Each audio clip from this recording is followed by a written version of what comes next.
Dan menurut saya, kedua ustadz ini wajib untuk dipanggil oleh kepolisian, diperiksa. Apa motif mereka mempromosikan 212 Mart yang telah menipu ratusan umat dengan uang yang fantastik, 2 miliar loh. Pelakunya ulama padahal narapidana. Ulama kalau masuk penjara gitu ya. Tapi karena umatnya mungkin lebih bego, lebih nggak tahu gitu, baru sadar sekarang gitu. Padahal orang kalau ditipu tuh sebulan 2 bulan sudah nyadar gitu.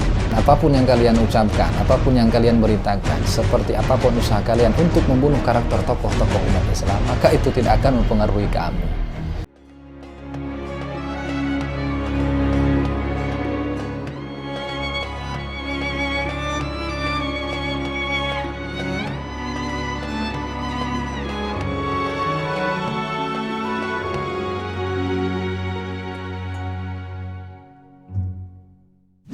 Beberapa hari yang lalu kita dihebohkan dengan berita adanya dugaan investasi bodong dari 212 Mart yang ada di kota Samarinda. Kemudian berita ini dijadikan senjata, digoreng oleh media-media mainstream, bahkan oleh para buzzer untuk membunuh karakter-karakter tokoh-tokoh kita seperti Al-Imam Muhammad Habib Rizik bin Syihab dan juga Al-Ustadz Abdul Somad. Walaupun kasus ini sudah ditanggapi oleh PA 212 yaitu Kiai Haji Selamat Ma'arif dan juga Direktur Eksekutif Koperasi Syariah 212 yaitu Ibu Mela Trestia yang secara jelas menyebutkan bahwa 212 Mart yang ada di Samarinda itu tidak ada di bawah naungan Koperasi Syariah di pusat, yaitu di Koperasi Syariah 212. Ya, kemudian Ibu Melia ini melanjutkan bahwa 212 Mart Samarinda ini itu berada di bawah naungan KSSMS, Koperasi Syariah Sahabat Muslim Samarinda. Ya, jadi tidak ada kaitannya dengan PA 212 maupun Koperasi Syariat Pusat, Koperasi Syariah 212 ya. Namun ya begitulah para buzzer bekerja, mereka menggoreng isu ini, mereka menggoreng berita ini, mereka jadikan alat senjata untuk membunuh karakter tokoh-tokoh kita. Ya, seperti contoh dalam video berikut ini. Dan ada 2 orang ustadz yang selama ini tampil di media sosial getol mempromosikan 212 Mart. Maka belanja ke tempat belanja muslim 212 Mart. Amanah, amanah, tidak ada tipu, tidak ada bohong, tidak ada dusta, tidak ada barang yang sudah expired. 12 Mart. Nggak usah mikir lagi ya. Nggak usah mikir lagi. Itulah fondasi kekuatan umat saat ini. Dan menurut saya, kedua ustadz ini wajib untuk dipanggil oleh kepolisian, diperiksa. Apa motif mereka mempromosikan 212 Mart yang telah menipu ratusan umat dengan uang yang fantastik, 2 miliar loh. Kita sudah simak orang ini menuntut kepolisian untuk memeriksa Ustadz Abdul Somad dan Ustadz Haikal Hasan karena beliau berdua katanya getol mempromosikan 212 Mart di media sosial atau di YouTube. Bahkan katanya dia sering nonton ya. Lah, hubungannya apa? Ini hubungannya apa? Pikir pakai otak. Ini sama aja misalnya ada seorang artis yang mengiklankan satu produk, kemudian produk itu katakanlah menipu. Nah, apakah artis itu harus dituntut? Enggak juga. Ya. Ente kemana aja? Itu kelompok bersenjata di Papua kok tak dikomentari. Padahal sudah ditetapkan menjadi teroris oleh pemerintah.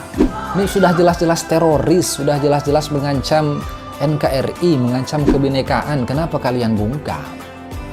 Dan kami umat Islam tidak pernah menyalahkan, menyudutkan, membawa-bawa agama. Walaupun kami tahu mereka mayoritas non-muslim, Kristen mereka.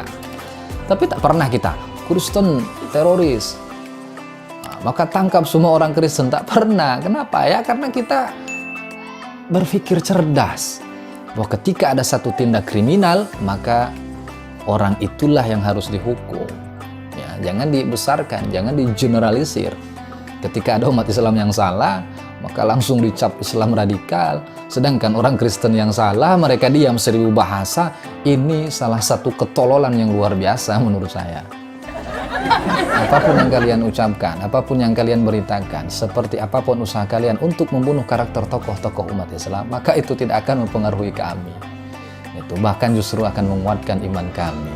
Sahabat kasih yang dirahmati Allah Subhanahu wa taala, mari kita simak video yang lebih parah lagi yang memfitnah imam besar kita Muhammad bin Rizik Syihab. Jadi karena umatnya mungkin lebih bego, lebih nggak tahu gitu, baru sadar sekarang gitu. Padahal orang kalau ditipu tuh sebulan 2 bulan udah nyadar gitu. Bagaimana menurut Anda para sahabat Asia Kreatif? Apakah kita ridho, apakah kita rela Habib Rizik Syihab dikatakan bego dan kita umat yang mengikutinya disebut lebih bego lagi? Sementara di sisi lain ada cerita bahwa Rizik 3 tahun di Arab Saudi tanpa bekerja bisa hidup mewah. 3 tahun. Itu uangnya dari mana? Karena bisa jadi uang 212 ini dijadikan logistik untuk membiayai Rizik selama di Arab Saudi selama 3 tahun itu. Dan dia memfitnah Habib Rizik adalah seorang penipu.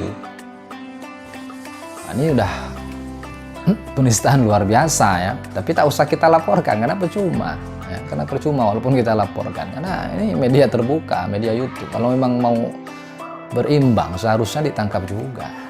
Karena dia melontarkan pernyataan yang tidak berdasar, memfitnah. Lagian kalau di tempat lain, di Alfamart, Indomaret itu kan kasirnya cantik-cantik, mbak-mbaknya itu kan, dan selalu mengucapkan selamat malam mas.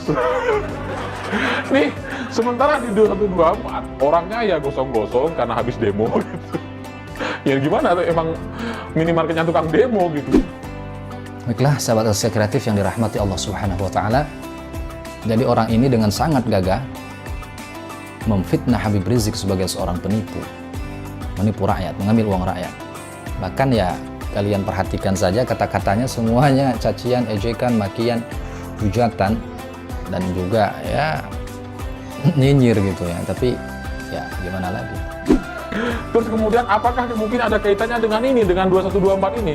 Karena bisa jadi uang 2124 ini dijadikan logistik untuk membiayai Rizik selama di Arab Saudi selama 3 tahun itu. Bisa gitu. Apa yang nggak bisa? Lawang mereka kan selama ini ketika kita tanya gitu, sebelum Rizik masih di Arab gitu, ketika tanya, gimana ceritanya Rizik bisa hidup 3 tahun di Arab Saudi, sementara dia nggak kerja, keluarganya hidup mewah, gimana ceritanya? Terus mereka bilang apa? Ya kita umat itu sumbangan, ya umat itu punya usaha, punya 212 dan seterusnya. Dan inilah yang paling parah. Ini yang paling parah.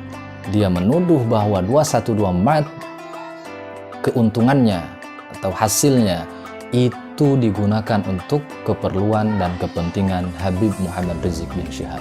Ini fitnah luar biasa ini. Ya, tapi kalaupun kita laporkan percuma, ya. Maka kita hanya bisa berdoa kepada Allah Subhanahu wa taala semoga perbuatan-perbuatan mereka dibalas oleh Allah Subhanahu wa taala dengan balasan yang setimpal bahkan lebih berat daripada apa yang mereka lakukan. Sahabat yang dirahmati Allah Subhanahu wa taala, jadi dari 2 video ini kita sudah bisa simpulkan bagaimana mereka menggoreng berita atau isu tentang adanya investasi bodong di 212 Mart di Samarinda. Dan kita sudah tidak asing lagi bagaimana watak mereka ya, karena mereka ini memang kerjanya mencari-cari kesalahan, mencari-cari aib yang jauh, padahal aib yang sangat besar tidak pernah mereka lihat. Sahabat Asia Kreatif yang dirahmati Allah Subhanahu wa taala, silahkan tulis di kolom komentar bagaimana menurut antum semua, menurut anda semua tentang 2 video tersebut.